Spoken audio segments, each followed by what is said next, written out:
So will episode 2 be as good as the first one? Let's talk about it.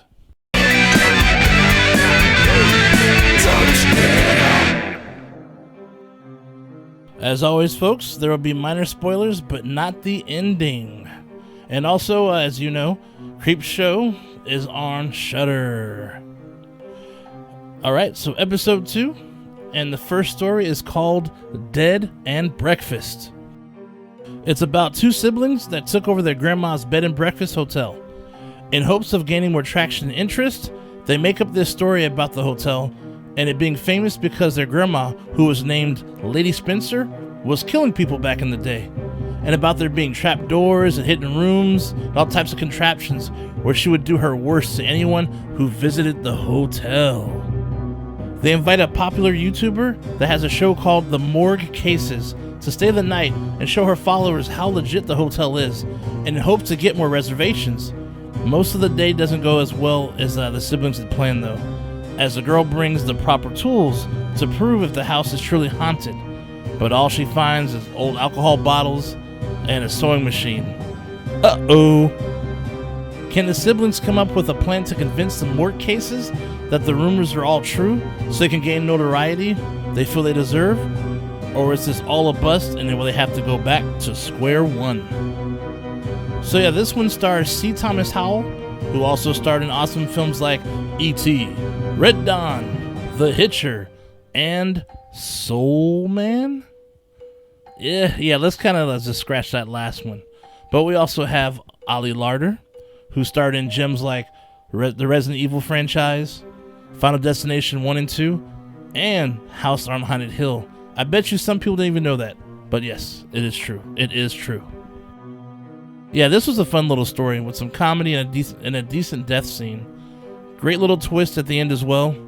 Ali Larter was awesome, and she was really good playing the crazy sister, who was determined to prove the stories of Lady Spencer were true. This definitely had a feel similar to episodes from the Tales from the Crypt series, but a good start for the episode so far. Now on to the next story. It's called Pesticide, about a pest control guy who claims himself the king, though he's shady as hell and highly unprofessional with people. He gets a call out to a shady part of town. The client's name is Murdoch, Mr. Murdoch, and Mr. Murdoch requests the king handle a certain type of rodent, a certain type of infestation called the homeless people hanging around his building. Yes, he wants the king to take them out permanently, and if he takes the job, he will be handsomely rewarded with enough money to make him feel like a real king. Daddy, can he do it?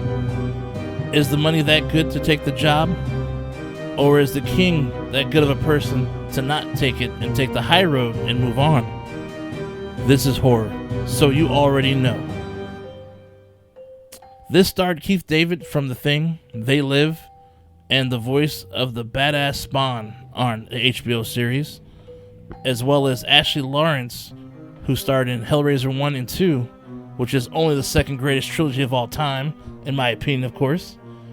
But this definitely was the weakest of all the stories out of the series so far.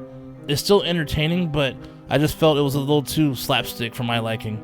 But it does take homage to the original version of The Fly from 1958. There's a specific scene. Only fans who've actually seen that movie will understand what I'm talking about, but I'll just leave that little nugget in there for you when you check it out. Overall, I give this episode 3 out of 5 severed fingers. Though it's not as good as the first episode, it still has its good parts, and it's pretty entertaining, so I still recommend you watch it though. But let me know what you think in the comments down below, and give me a like and subscribe if you enjoy what I do. Thanks for taking the time to watch my video. Take care. I'll see you soon. Subscribe! To what? To the Don't Split Up YouTube channel. It's all things horror, movie reviews, and the infamous Soya videos. Oh! Hey, what's Soya? Click on the screen. Sound of your ass.